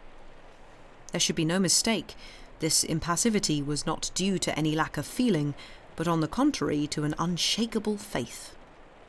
We have mentioned that the host of clerks and employees who owed their livelihood to the shipowner's firm had gradually deserted the office and the shop, like the rats which, so they say, gradually leave a ship when it has been preordained by fate to perish at sea, with the result that these self-interested guests have entirely abandoned it by the time it sets sail. Coquelet had watched all of them depart, without even thinking to inquire into the cause of their departure. Everything for Coquelet came down to a matter of numbers, and in the 20 years that he had worked for Morel's, he had always seen payments go through without hindrance, and with such regularity that he could no more accept an end to that regularity or a suspension of those payments than a miller whose wheel is turned by the waters of a plentiful stream would accept that the same stream might cease to flow. Indeed, nothing so far had threatened Coquelet's confidence. The previous month's payments had gone through with absolute punctuality. Coquelet had noted an error of 70 centimes which Monsieur Morel had made to his own detriment, and the same day brought the excess 14 sous to Monsieur Morel, who took them with a melancholy smile and dropped them into an almost empty drawer, saying, "Coquelet, Coquelet, you are a jewel among cashiers." So Coquelet left, more or less satisfied. Praise from Monsieur Morel, himself a jewel among the best men in Marseille, did more for Coquelet's self-esteem than a bonus of 50 écus. However, since achieving this victory over the end-of-month payments, Monsieur Morel had suffered some moments of agony. It had meant mustering all his resources. Fearful that the rumour concerning his difficulties might spread through the town if he was seen to be turning to such extremities, he had travelled in person to the fair at Beaucaire to sell some jewellery belonging to his wife and daughter, and part of his silver. As a result of this sacrifice, the reputation of the house of Morel had been spared the slightest hint of a stain, but the cash-box was totally empty. With its usual egoism, all credit had slipped away, terrified by the rumours. The truth was that if he was to meet the 100,000 francs which he would owe Monsieur de Beauville on the 15th of the present month, and the second 100,000 francs which would fall due on the 15th of the month following, Monsieur Morel's only hope lay in the return of the Pharaon, which had certainly set sail, as they knew from another ship which had weighed anchor at the same time and which had come safely to port. But this ship, coming like the Pharaon from Calcutta, had arrived a fortnight earlier, while there was as yet no news of the Pharaon. This is how things stood when, the day after concluding the important business we have described with Monsieur de Beauville, the agent of the firm of Thompson and French of Rome announced himself on his arrival at Morel and Son. He was received by Emmanuel. The young man shied away from any unfamiliar face, because each new one meant a new creditor who had come to demand something from the ship-owner, and he wished to spare his employer the unpleasantness of this visit. So he questioned the stranger, but the latter declared that he had nothing to say to Monsieur Emmanuel. He wished to speak to Monsieur Morel in person. With a sigh, Emmanuel called Coquelet. Coquelet appeared, and the young man asked him to take the stranger to see Monsieur Morel. Coquelet went ahead, the stranger following. On the staircase they passed a beautiful girl of between 16 and 17, who looked uneasily at the stranger. The latter noticed the look, though it was lost on Coquelet. "Monsieur Morel is in his study, Mademoiselle Julie?" he asked. Yes, at least I think he is," the girl replied, hesitating. "Coquelet, you go first and see, and if my father is there, announce the gentleman." "There is no point in announcing me, mademoiselle," the Englishman replied. "Monsieur Morel does not know my name. This good man has only to let him know that I am the head clerk of Messrs. Thompson and French of Rome, with whom your father's firm does business." The girl paled and carried on down the stairs, while Coquelet and the stranger continued their way up. She went into the office where Emmanuel was sitting, and Coquelet, using a key that had been entrusted to him, and which warned the boss of some important arrival, opened a door in a corner of the second-floor landing, showed the stranger into an antechamber, opened a second door which he then closed behind him, and after momentarily leaving the emissary of Thompson and French on his own, reappeared and signalled him to enter. The Englishman did so, to find Monsieur Morel sitting at a table, paling at the awful columns of figures in the register that recorded his debts. Seeing the foreigner, he closed the register, rose and drew up a chair. Then, when the other man was seated, he sat down. 14 years had profoundly changed the merchant, who, 36 years old at the beginning of this story, was now about to reach 50.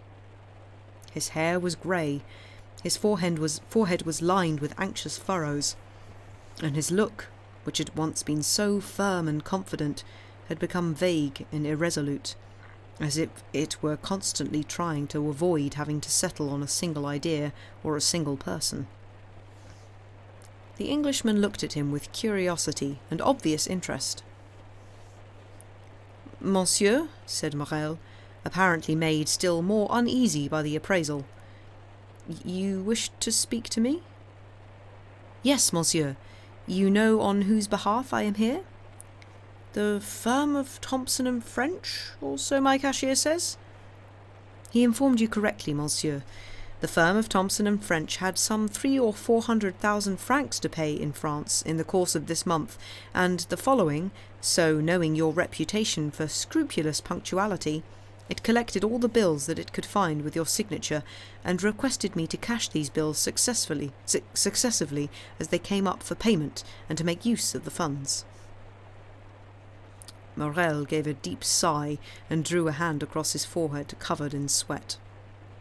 "So, monsieur," he said, "you have bills of exchange signed by me?" "Yes, monsieur, for some considerable amount." "For how much?" Morel asked, in what he hoped was a confident voice. "Well, first of all," the Englishman said, taking a sheaf of papers out of his pocket, "here is a transfer of 200,000 francs made out to the benefit of our firm by Monsieur de Beauville, Inspector of Prisons. Do you acknowledge owing this amount to Monsieur de Beauville?" "Yes, I do. It was an investment that he made in my company some 5 years ago at 4.5%. To be repaid half on the 15th of this month, half on the 15th of next month." "That's right. Then here I have 32,000 francs for the end of this month. These are bills which you have signed and which have been made out to our order by third parties." "I accept that," said Morel, blushing with shame at the thought that for the first time in his life he might be unable to honour his signature. "Is that all?" "No, monsieur. In addition, I have these bills, due at the end of next month, assigned to us by the firms of Pascal and Wilde and Turner of Marseille, about 55,000 francs. In all, 287,500 francs. Poor Morel's suffering as all this was being counted out is impossible to describe. 287,500 francs, he repeated mechanically. "Yes, monsieur," the Englishman replied. Then, after a moment's silence, "I cannot conceal from you, Monsieur Morel, that even allowing for your probity, which until now has been beyond reproach, the general rumour in Marseille is that you will not be able to meet your debts." At this almost brutally direct approach, the colour drained horribly from Morel's face. "Monsieur," he said, "so far, and it is now more than 24 years since I took over this firm from my father, who had himself managed it for 35 years, so far not a single bill signed by Morel and Son has been presented at our counter and gone unpaid." "Yes, I know that," said the Englishman, "but as one man of honour to another, tell me honestly, will you be able to pay these as promptly?" Morel shuddered and looked at the man opposite him with more confidence than he had shown so far. "A question which is asked with such frankness," he said, "deserves an equally frank answer. Yes, monsieur, I shall pay if, as I hope, my ship arrives safely to port, because its arrival will restore to me the credit that has been lost to me because of a succession of accidents. But if by misfortune the Pharaon, which I am counting on as my last resource, were to fail me—" Tears came to the poor shipowner's eyes. "Well, if this last resource were to fail?" "Well, monsieur, it is hard to say it, but I am already used to misfortune, and I must learn to be used to shame. I believe that I should be obliged to withhold payment." "Have you no friends who could help you in these circumstances?" Morel smiled sadly and said, "In business, monsieur, as you very well know, one has no friends, only associates." "That is true," the Englishman muttered. "So you only have one hope left?" "Only one." "Your last?" "My last." "So that if this hope fails—" "I am lost, monsieur, completely lost." "As I was on my way to see you, a ship was coming into port." "I know. A young man who has remained loyal to me in my misfortune spends part of his time as a lookout on the top floor of the house, hoping to be able to be the first to bring me good news. He told me of this ship's arrival." "But it is not yours?" "No, it is a ship from Bordeaux, the Gironde, also coming from India, but not mine." "Perhaps it encountered the Pharaon and will bring you news." "I must admit, monsieur, that I am almost as fearful of receiving news of my vessel as of remaining in this uncertainty. At least, uncertainty means the continuation of hope."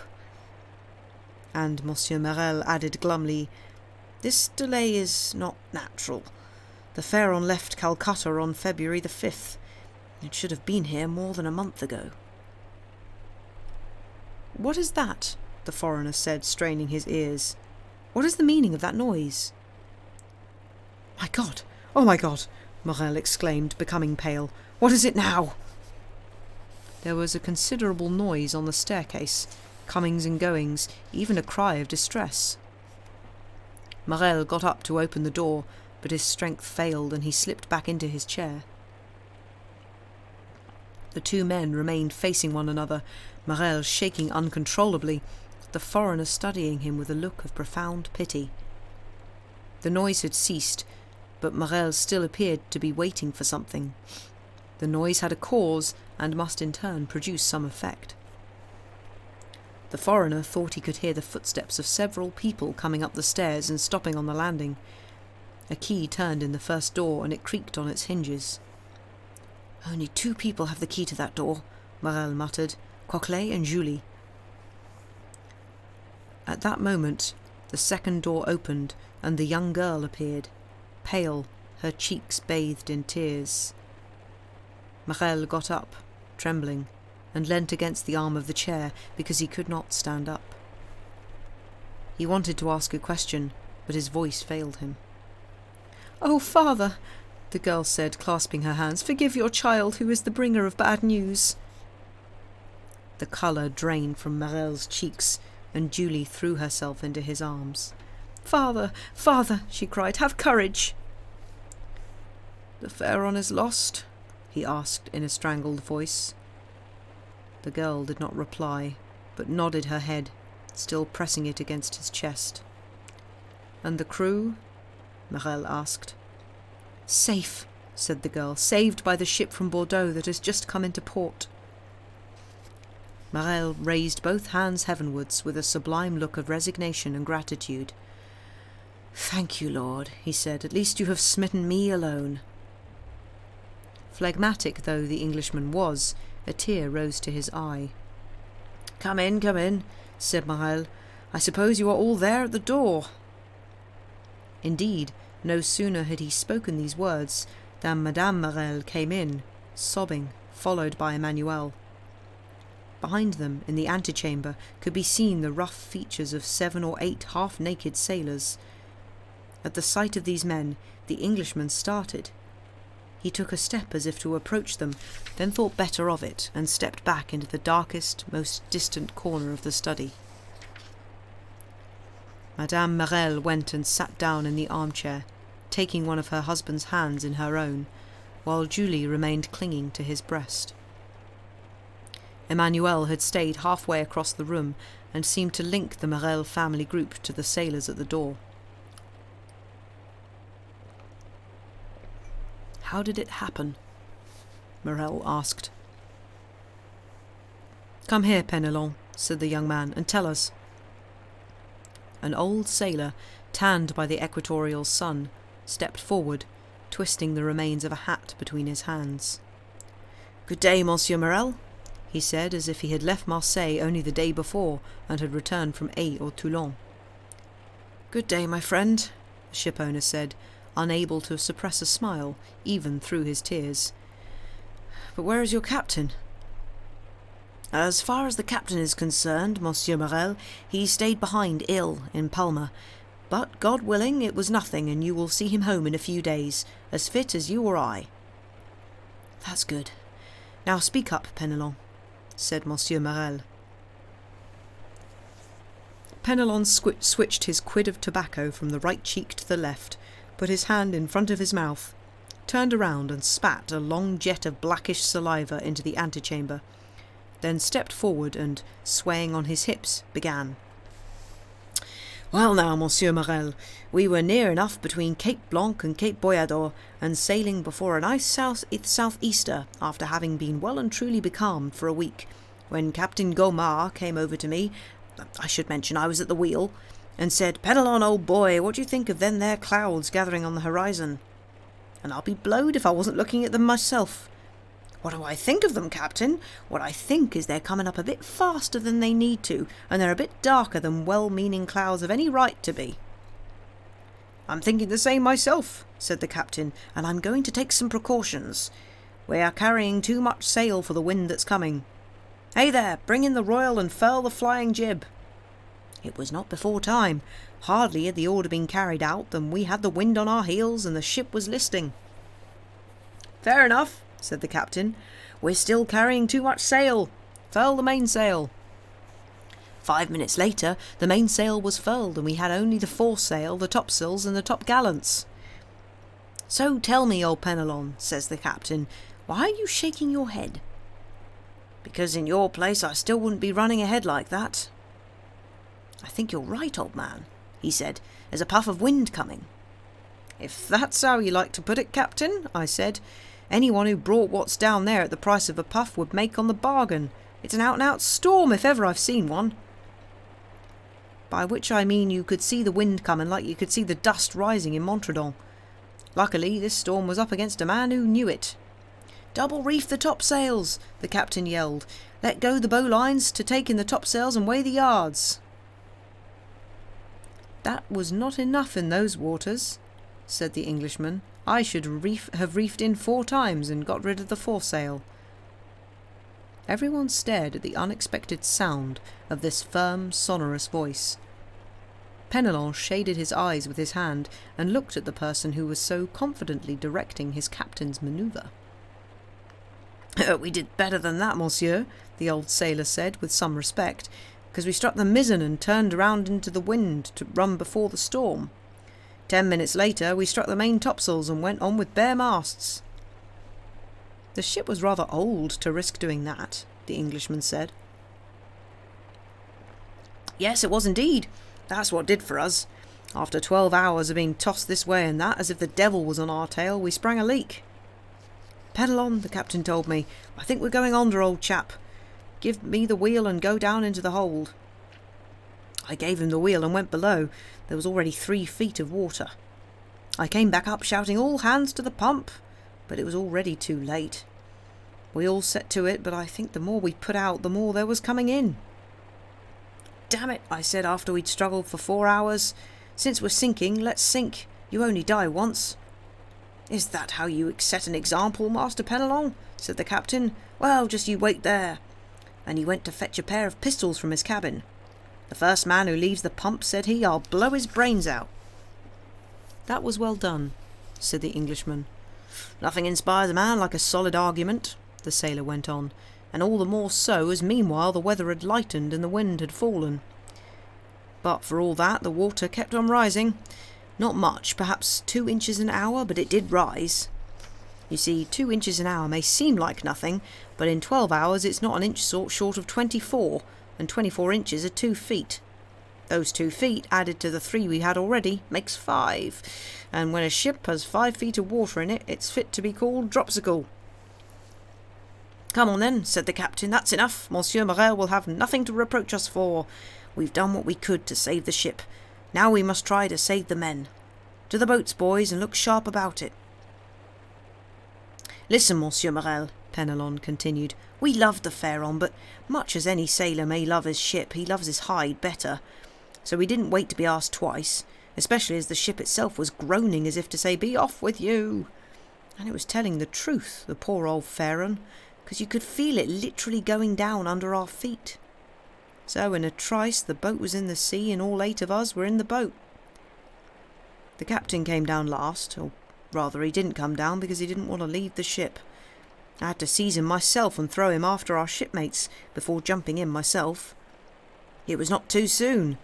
Just after I jumped, the deck burst with a noise which you would have thought was a volley from a 48-gun man-of-war.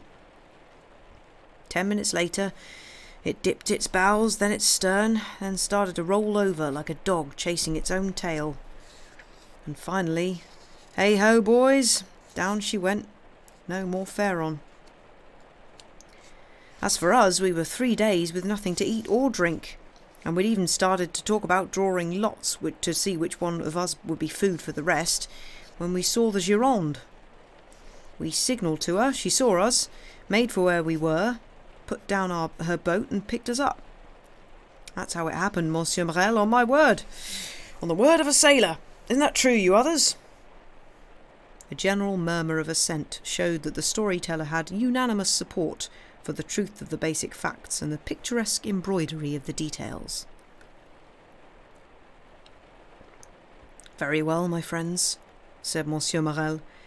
You are fine men, and I already knew that no one was responsible for the misfortune that has befallen me other than my own fate. It's God's will and not the fault of men. Let us bow to his will. Now, how much pay are you owed? Oh, no, let's not talk about that, Monsieur Morel. On the contrary, let's, said the ship-owner with a melancholy smile. In that case, we are owed 3 months, said Penelon. Coquelet, pay 200 francs to each of these good men. At any other time, my friends, he went on, I should have added, and give each of them 200 francs bonus, but times are bad, and the little money that remains is not mine to give. So accept my regrets and don't hold it against me. Penelon grimaced with emotion, turned to his companions, said a few words to them, and turned back. As far as that's concerned, Monsieur Morel, he said, shifting his quid of tobacco to the other side of his mouth and sending a second jet of saliva into the antechamber to balance the first. As far as that's concerned... What's concerned? The money. Well, Monsieur Morel, my comrades say that for the moment they will have enough with 50 francs each, and they can wait for the rest. Oh, my dear friends, exclaimed Monsieur Morel, deeply moved. Thank you, you are all the best of men. But take it, and if you find a good owner to sail with, join him, you are free.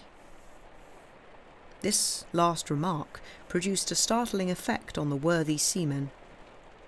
They looked at one another aghast. Penelon, as if winded by a blow, almost swallowed his quid. Luckily he put a hand to his throat in time. What, Monsieur Morel? He said in a strangled voice. What? You are dismissing us? Are you displeased with us? No, my children, not at all, said the ship-owner. I am not displeased, quite the opposite. I am not dismissing you, but what did you expect? I have no more ships. I have no further need of seamen. What do you mean you have no more ships? Said Penelon. Well, have some more built. We'll wait. Thank God we know what it is to ride out a spell of bad weather. I have no money left to build ships, Penelon, the ship-owner replied, smiling sadly. I can't accept your offer, generous as it is. Well, if you have no money, don't pay us. We'll just do what the poor old Pharaon did. We'll keep our sails furled. Enough, my dear friends, enough, Monsieur Morel exclaimed, stifled with emotion. Go, I beg you. We shall meet again in better times. You go with them, Emmanuel, and see that my wishes are carried out. At least this is not a farewell forever, is it, Monsieur Morel? Said Penelon. No, my friends. At least I hope not. Goodbye, then. He signalled to Coquelet, who took the lead. The sailors followed the cashier, and Emmanuel followed the sailors. Now, the shipowner said to his wife and daughter, please leave us alone for a moment. I have to talk to this gentleman. He nodded towards the representative of Thompson and French, who had remained motionless throughout this scene, standing in his corner and intervening only with the few words we mentioned. The two women looked at the stranger, whom they had entirely forgotten, and left the room. But as she went, the girl addressed a sublime look of supplication to him, to which he replied with a smile that any disinterested observer would have been astonished to see flowering on that icy face. The two men were left alone.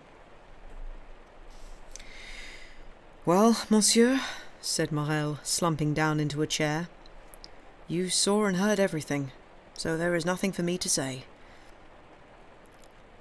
"What I saw, monsieur," said the Englishman, "is that you have suffered a further misfortune, as undeserved as the rest, and this has confirmed me in my desire to oblige you." "Oh, monsieur," said Morel. "Let us see," said the foreigner. "I am one of your principal creditors, am I not?" "You are certainly the one whose bills fall due in the shortest time."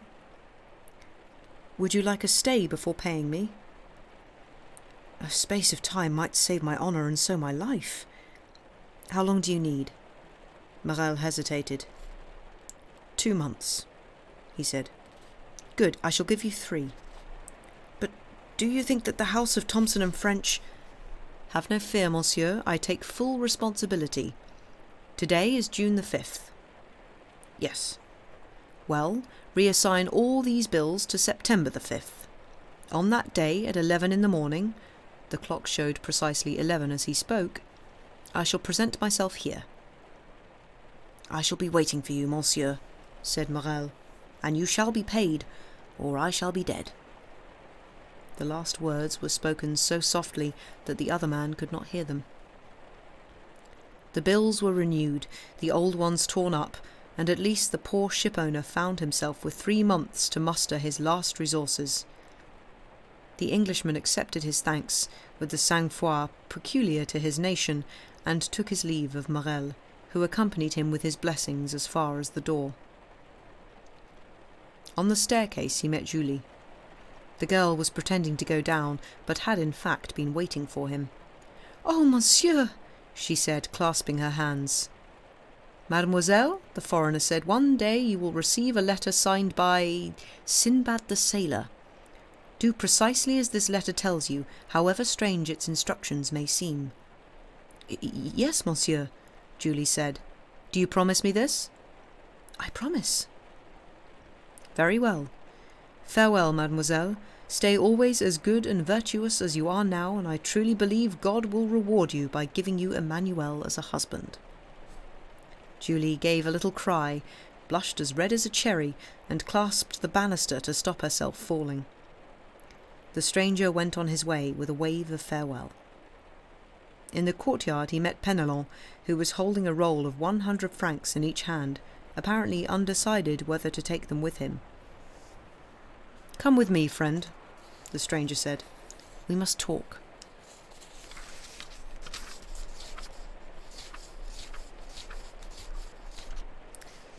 And I think I shall end there, because the next chapter is very long.